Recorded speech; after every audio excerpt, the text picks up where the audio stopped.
یہ chairman NAB تو Peoples party اور نون لیگ کی مشاورت سے اتفاق رائے سے آیا تھا. جی ضرور آیا تھا، مگر وقت بدلتے دیر نہیں لگتی. کبھی ایسا نہ ہو کہ جیسے سیف الرحمان کو میرے پیروں میں گرنا پڑا، آپ کے سامنے گرا، کبھی ان میں سے کسی کو گرنا پڑے دوبارہ، تو یہ بھول جاتے ہیں نا. آپ چیئرمین نیب کو تھریٹ تو نہیں کر رہے؟ میں چیئرمین صاحب کو نہیں، میں اس حکومت کو تھریٹ کر رہا ہوں، ان کے منسٹروں کو تھریٹ کر رہا ہوں. چیئرمین نیب کی کیا حیثیت ہے؟ اچھا، اس کی کیا مجال ہے کہ وہ میرے پر کیسز بنوائے یا دوسرے کے کیسز بنوائے؟ یہ جو جن لوگوں نے اس ملک کو لوٹا اور مقروض کیا، میں یہ آج وعدہ کرتا ہوں، اللہ کے سامنے کرتا ہوں کہ ان کو ایک ایک آدمی کو نہیں چھوڑوں گا. کوئی یہ بھی میرا وعدہ ہے کہ کسی قسم کا این آر او کسی ڈاکو کو نہیں ملے گا.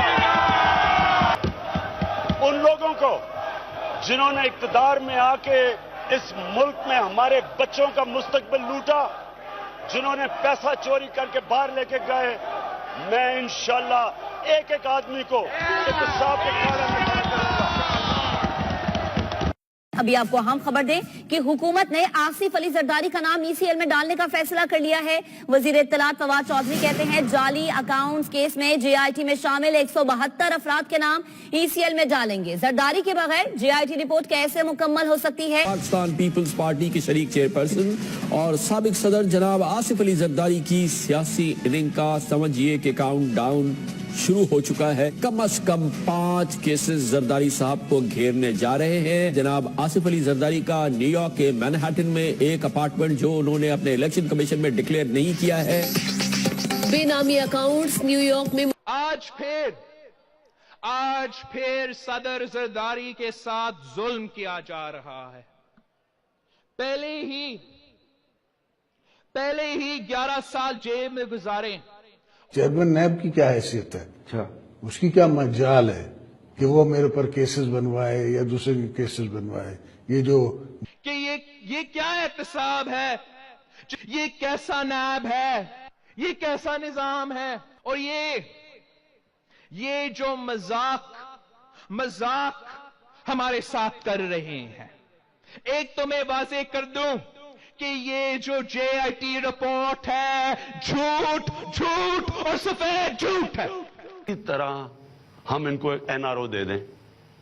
جنرل مشرف نے دونوں جماعتوں کے لیڈرز کو این آر او دیے. اب کوشش یہ ہے کہ پریشر ڈال کے ہمارے سے این آر او لے لیں. میں ان کو پیغام دینا چاہتا ہوں آج. آپ سب کان کھول کے سن لیں. آپ نے سڑکوں پہ آنا ہے، ہم آپ کو کنٹینر دینے کے لیے تیار ہیں. بشک آ کے وہاں ڈی چوک پہ کنٹینر لگا لیں، ہم بلکہ آپ کو کھانا بھی پہنچا دیں گے. آپ نے اسمبلیوں میں کرنا ہے جو بھی کھل کے کریں، جو مرضی آپ نے کرنا ہے آپ کر لیں. کان کھول کے سن لیں کہ این آر او نہیں ملنے لگا. کسی کرپٹ آدمی کو میں نہیں چھوڑنے لگا. میں یہ عوام سے وعدہ کر کے آیا تھا کہ میں اس ملک میں کرپٹ لوگوں کو جیلوں میں ڈالوں گا.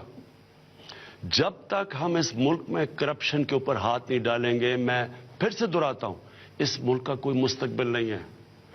ہمارے اوپر یہ جو سارے قرضے چڑھے ہیں، یہ قرضے چڑھے اس لیے ہیں کہ یہاں منی لانڈرنگ کی گئی ہے. یہ جو بینک اکاؤنٹس میں فلودے والے کے پاس 2.5 ارب روپیہ، تو کسی مرے ہوئے آدمی کے نام بینک اکاؤنٹ میں 2 ارب روپیہ، کوئی چھابڑی والے کے پاس کروڑوں روپیہ. یہ کدھر سے آ رہا ہے پیسہ؟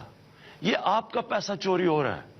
یہ چوری ہوتا ہے ان اکاؤنٹس میں. گورنمنٹ کے کانٹریکٹس کا پیسہ چوری ہو کے اکاؤنٹس میں جاتا ہے، وہاں سے نکل کے منی لانڈرنگ ہو کے ملک سے باہر جاتا ہے. یہاں ڈالروں کی کمی ہوتی ہے، ہمیں باہر سے پیسے لینے پڑتے ہیں. ملک کے لیڈرز کو باہر جانا پڑتا ہے قرضے لینے کے لیے، کیونکہ یہاں سے ڈالرز یہ چوری کر کے باہر لے جاتے ہیں. اور یہ پھر سمجھتے ہیں کہ یہ تھوڑا سا ہمیں ڈرائیں گے، دھمکائیں گے اور ہم کسی طرح ان کو چھوڑ دیں گے، ہم ان کو این آر او دے دیں گے. کیونکہ پہلے جنرل مشرف نے پریشر میں آگے دے دیے تھے. کوئی کسی قسم کا این آر او اس لیے نہیں ملے گا کہ یہ ہوتا ہے وہ ملک جو اپنے ملک میں کرپشن برداشت کرتے ہیں. قوم مقروض ہو جاتی ہے، سارا جو بوجھ پڑے گا ان کے قرضوں کا وہ عوام کے اوپر پڑے گا. عوام پہ کیسے پڑے گا؟ مہنگائی کے ذریعے. قرضے واپس کرنے ہیں، کدھر سے ہم قرضے واپس کریں گے؟